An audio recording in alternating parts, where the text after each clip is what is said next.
What's up, fish tank people? Fishtanktv.com. Dustin's Fish Tanks bringing it to you, smiling on a Sunday, baby. How's everybody doing? I hope you're doing well. Today's video is a fun one for me. I'm going to show you a pond that I got to see a while back that was in over 10 years of planning. You get to see some of the initial build ideas and the construction of it, as well as the end result, which includes over 31 awesome koi that are both named and eat out of the owner's hands. Enjoy. So today's video is a special one for me, folks. A couple of weeks back, I got invited up to my second annual Pondemonium by my friend Mr. Greg Whitstock, founder of Aquascape. While I was up there, I got to hang out with the legendary fish collector, Mr. Heiko Blair, and I have a few videos coming out with him soon. You can click the links around here and check out an interview that I did him a while back. Pondemonium is the annual gathering of certified aquascape contractors, such as my man Jeff Duggins, along with Greg and his crew who put this pond in a little bit, about a year and a half ago. While I was up there, I mentioned to the folks at Aquascape that I'd love to check out some of their completed ponds. I was simply blown away by the fact they were able to make a couple of calls, and with 2 hours they had me set up to see multiple completed ponds at complete strangers' houses, letting some random dude with a camera roll around and film their ponds. Folks, I'm gonna be honest with you, I half wish I didn't even bring the camera with me when I went and saw this pond, so I could have had more time to sit there and soak it up and enjoy both the awesome pond and its fish, as well as the amazing conversation with the owner. Jan was just super awesome, talking about both the planning, the construction, the design elements, the plants around it, talking about the fish. She also does talk about how she keeps predators away as well. So do me a favor, if you enjoy this video, drop me a nice comment on what you think about this pond. Enjoy. When we went through all those pond walks, we asked people what they would do, what they would change if they did it again, and there was two things they always said. What was that? Doubt. The first one is I'd have made it bigger. The second one was I wouldn't use granite, I would use the Colorado moss rock, which is granite, but not obviously. It has more character. So they said they would have made it bigger. And you went through how many pond walks? 10 years. 10 years of pond walks. So that's almost 3 to 4 each year. Right? At that time it was, I think it was once or twice a year. Then Aquascapes took it over and made it the 4 times a year. Yeah. You guys do 4 times a year pond walks? Those are the old no longer with steps. We were on the pond walk, then once the pond was built, we were on for 8 years. Yeah, I've been to this house before I started working at Aquascape.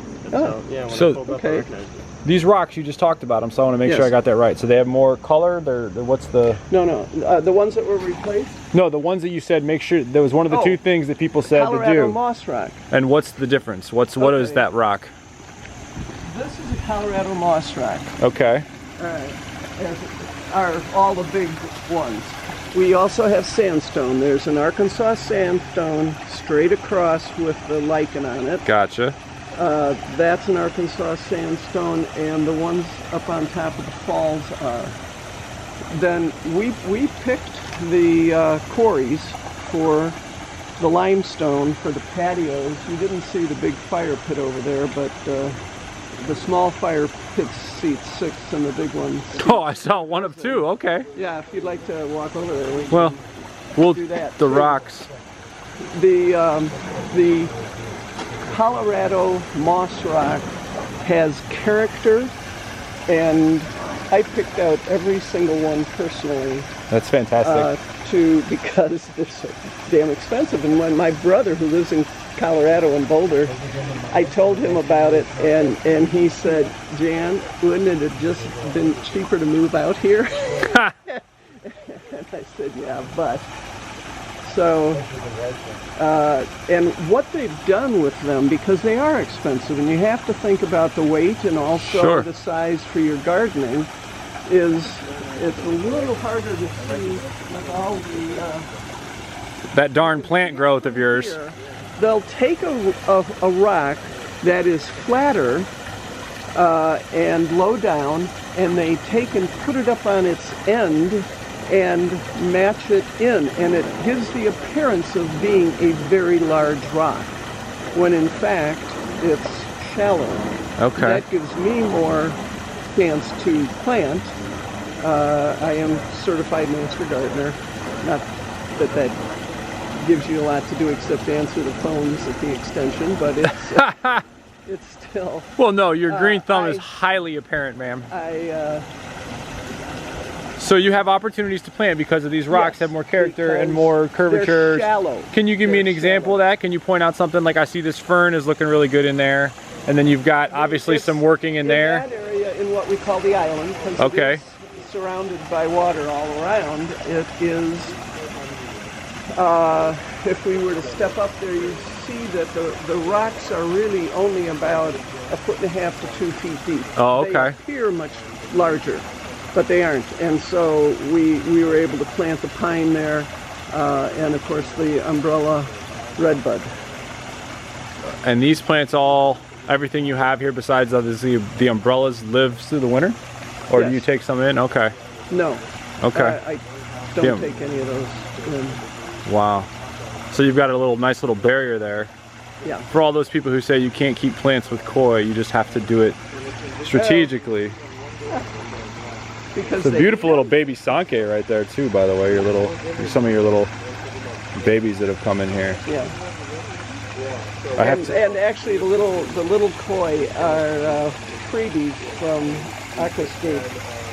We don't have any koi born in the pond because the goldfish, which we keep on purpose for that purpose, they eat the koi eggs. Really? And we have about 3 to 5 goldfish born in the pond that survive, and the koi don't. But I don't want to have to get rid of, like friends I know, 30 koi that don't look very good. You don't want to cull them. Okay. Yeah, that's a little cruel. So. Yeah. Well, it makes. I hadn't thought of that. Love the scales on this Harawake or whatever that is. That's a really cool. What color are these? The white one with the doits with the red-eyed. Yeah. What's that name? He is part of Thunder and Lightning. He's part of Thunder. He's the lightning, and Thunder's the one with the. I see. Yeah. The darker. The darker one. Thunder and Lightning. Yep. Those are beautiful fish.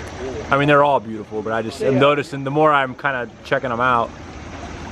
Wow. Thank you so much for your hospitality. Really, really Another awesome. One of my favorites. You see the guy with the white nose straight across? His name is Beacon. Beacon? Yeah. So you, all right, so we got Beacon. You got any other fun names? Got, I saw Thunder and Lightning. Okay, the orange butterfly is Chief, for Chief Illiniwek, because my husband and I went to the University of Illinois. Where Chief Illiniwek is, and the color, you know, the orange is for Illinois. Bear is for polar bear. He's the big white Dinran. And then this big one right here was he's Braveheart, because he ate him out of my hands for the first time. What a great way to get a name, you know? You're the first one to eat, you get a name like Braveheart. That's yeah. And now he's the fattest because, of course, he eats out of my hand all the time. I was at a pond that I'll link up for those of you watching this on video, where they had an ogon, the yellow one right there, that was, and I was like, that fish is sweet. He goes, that fish is older than you. That fish there, Walter, all bent up body, that ogon, Walter? Older than you. Walter's older than me? That dude right there, the yellow one? That's a 40-year-old Get the hell out of here. Walter? Dude, that might be my favorite fish I've ever seen in my entire life. Everybody loves Walter. Dude, Walter got the bent up back. He's old and over the hill. Oh my God, he's killer, 40 years old. You want me to get a key? No, whatever. Bill's fine. Bill is a part of the koi still being here. Bill is convincing me to get a bill. So, Bill has protected you. You were saying. Bill has. Now he sits there. Is it because you named him that keeps him? Okay. And it's obvious why we named him. Sometimes he sits here. You move him? Well, they say to move him. So yeah. Okay. So it fakes out the really stupid. Can I ask you how many fish you lost from a heron? Yeah. And that's a sore subject from a stranger. In 10 years, this is its 10th year, we lost 3 fish. Wow. One was absolutely gone. He was a real sweetheart.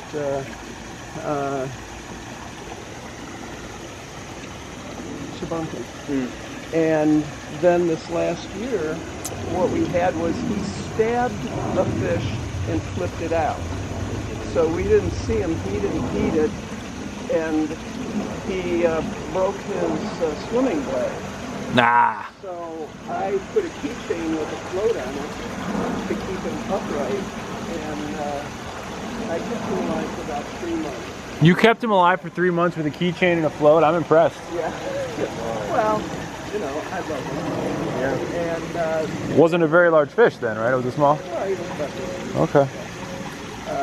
Then the other one, he stabbed, and he was trying to fly off. He was in the upper time there, and I chased him and he dropped the fish, but he broke the bag. Take the walk here. Yeah, look at them come up to you. I love how they all just came in a line right up. Little puppies. They come when I call them. They eat out of my hand. They are wonderful, wonderful little guys, and yes, most of them have a name. Really? Yeah. How many do you have? About 36. I think. And most of them have a name? That's fantastic.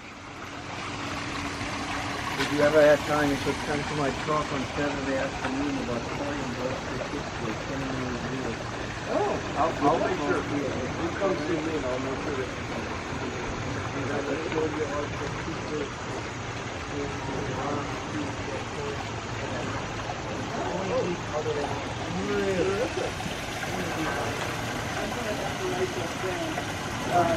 Greg has said in the past that I can come and I'm working on buying. Great.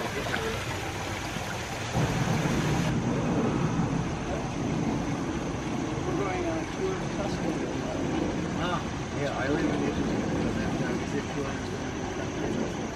The only country to live in Italy.